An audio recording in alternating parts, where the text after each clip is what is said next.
Assalamualaikum warahmatullahi wabarakatuh. Di video kali ini saya akan sedikit menjelaskan tentang waris. Waris secara bahasa adalah pindahnya sesuatu dari satu orang ke orang lain atau dari satu kelompok ke kelompok yang lainnya. Sedangkan waris menurut istilah yaitu berpindahnya kepemilikan dari mayit ke ahli waris yang masih hidup, baik perkara yang ditinggalkannya itu berupa harta, tanah, ataupun hak-hak syariat. Sebab waris dan orang yang tercegah waris. Yang pertama, sebab-sebab waris. Waris bisa disebabkan oleh beberapa faktor, di antaranya yang pertama yaitu nikah. Dengan adanya tali pernikahan, seseorang bisa menerima dan memberikan waris.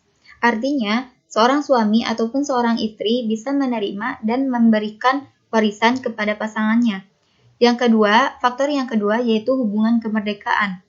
Artinya, seseorang yang sudah memerdekakan seorang budak akan mendapatkan warisan dari budak yang dimerdekakannya.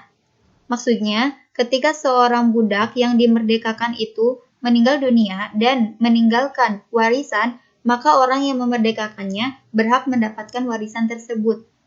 Sebab yang ketiga yaitu hukum nasab atau kekeluargaan. Maksudnya, seorang anak bisa mendapatkan waris dari ayahnya, atau seorang ayah bisa mendapatkan waris dari anaknya, bisa. Yang kedua yaitu orang yang tercegah waris. Orang-orang yang tercegah waris diantaranya yang pertama yaitu budak. Seorang budak itu tidak bisa mewaris atau menerima warisan. Kemudian yang kedua orang yang membunuh. Meskipun orang yang membunuhnya itu adalah anaknya, tetap tidak mendapatkan warisan. Contohnya ketika seorang anak rela membunuh ayahnya hanya untuk harta, padahal dia tidak bisa mendapatkan warisan karena dia membunuh. Yang ketiga karena perbedaan agama. Contohnya ketika seorang ayah yang beragama Islam, kemudian ada seorang anak yang meninggalkan seorang anak yang non-Islam, anak tersebut tidak berhak mendapatkan warisan karena anak tersebut berbeda agama dengan ayahnya. Slide selanjutnya yaitu tentang ahli waris laki-laki dan perempuan secara ringkas. Yang pertama, ahli waris laki-laki secara ringkas diantaranya yaitu ada anak laki-laki, cucu laki-laki, bapak, kakek dari bapak, dan seterusnya ke atas. Maksudnya kayak bapaknya kakek, kakeknya kakek, terus sampai ke atas. Kemudian ada saudara laki-laki mutlak atau saudara laki-laki kandung. Kemudian ada anak laki-laki dari saudara laki-laki, berarti keponakan laki-laki. Kemudian ada paman sekandung, anak laki-laki paman sekandung, suami, dan laki-laki yang memerdekakan. Kemudian ahli waris perempuan secara singkat, diantaranya yaitu anak perempuan dari anak laki-laki, berarti keponakan perempuan. Kemudian ada ibu, nenek secara mutlak, saudara perempuan, istri, dan perempuan yang memerdekakan. Slide selanjutnya akan membahas tentang bagian-bagian yang didapatkan ahli waris. Sebenarnya masih banyak sekali, saya hanya akan memberikan contoh 3 bagian saja. Yang pertama yaitu bagiannya istri. Istri akan mendapatkan 1/4 bagian ketika dia tidak ada ahli waris. Kemudian istri akan mendapatkan 1/8 bagian ketika ada ahli waris. Yang kedua yaitu anak perempuan. Anak perempuan akan mendapatkan 1/2 bagian ketika dia sendirian dan tidak ditemukan asobah.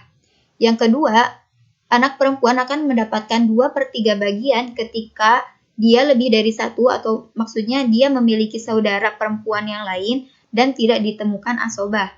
Dan yang terakhir, anak perempuan akan menjadi asobah bil ghair ketika dia bersama dengan anak laki-laki. Kemudian yang terakhir, itu bagiannya anak laki-laki adalah asobah dengan sendirinya. Slide selanjutnya, di sini saya memiliki contoh, yaitu Ahmad mempunyai 1 istri dan 3 anak, yaitu Zainal, Anggun, dan Indah. Ahmad meninggal dunia dengan mewariskan harta sebesar 50 juta rupiah. Berapa bagian masing-masingnya? Nah, yang pertama yaitu istri. Istri sebelumnya sudah kita tahu bahwa bagiannya istri itu 1/4 ketika tidak ada ahli waris. Sedangkan di contoh ini, si istri memiliki ahli waris yaitu 3 anak. Maka istri mendapatkan 1/8 karena dia memiliki ahli waris. 1/8 dari 50 juta yaitu 6.250.000. Jadi istri mendapatkan 6.250.000. Kemudian 3 anak ini berarti sisa dari yang didapatkan si istri. Sisanya itu ada 43.750.000. Yang pertama di sini kan ada 3 anak yaitu Zainal, Anggun, dan Indah. Berarti ada satu anak laki-laki dan 2 anak perempuan. Nah, kita lihat dulu yang anak perempuan. Karena anak laki-laki di sini tuh adalah asobah atau mendapatkannya sisa gitu. Maka kita lihat anak perempuannya. Sebenarnya bagian anak perempuan ketika dia sendirian itu mendapatkan 1/2 bagian. Tapi karena di sini ada 2 anak perempuan yaitu si Anggun dan si Indah, maka dia mendapatkan 2/3 bagian karena lebih dari 1.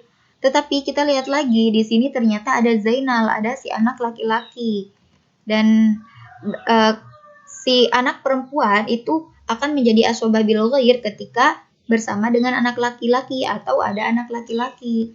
Nah, si Anggun dan si Indah itu berarti asobah bil ghair karena si Anggun dan si Indah ini memiliki saudara laki-laki yaitu si Zainal. Nah, ketika ada beberapa asobah ditemukan, maka anak laki-laki itu 2 kali lipat dari perempuan. Bukan anak laki-laki itu 2 kali lipat dari perempuan.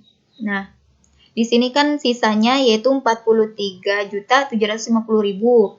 Untuk si Zainal itu 43.750.000 dibagi 4. Di sini kenapa dibagi 4?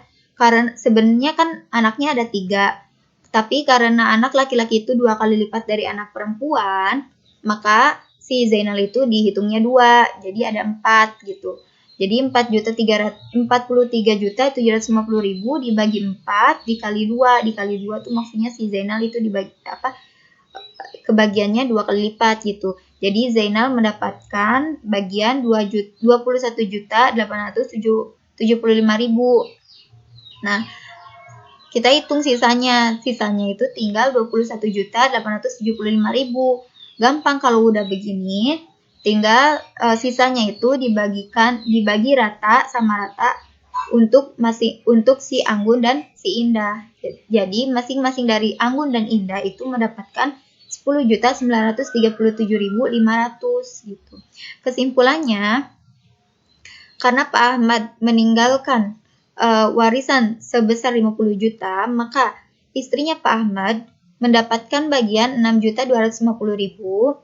Anak laki-lakinya Pak Ahmad yaitu si Zainal mendapatkan bagian 21.875.000 dan 2 anak perempuannya Pak Ahmad yaitu si Anggun dan Indah itu mendapatkan bagian 10.937.500 gitu.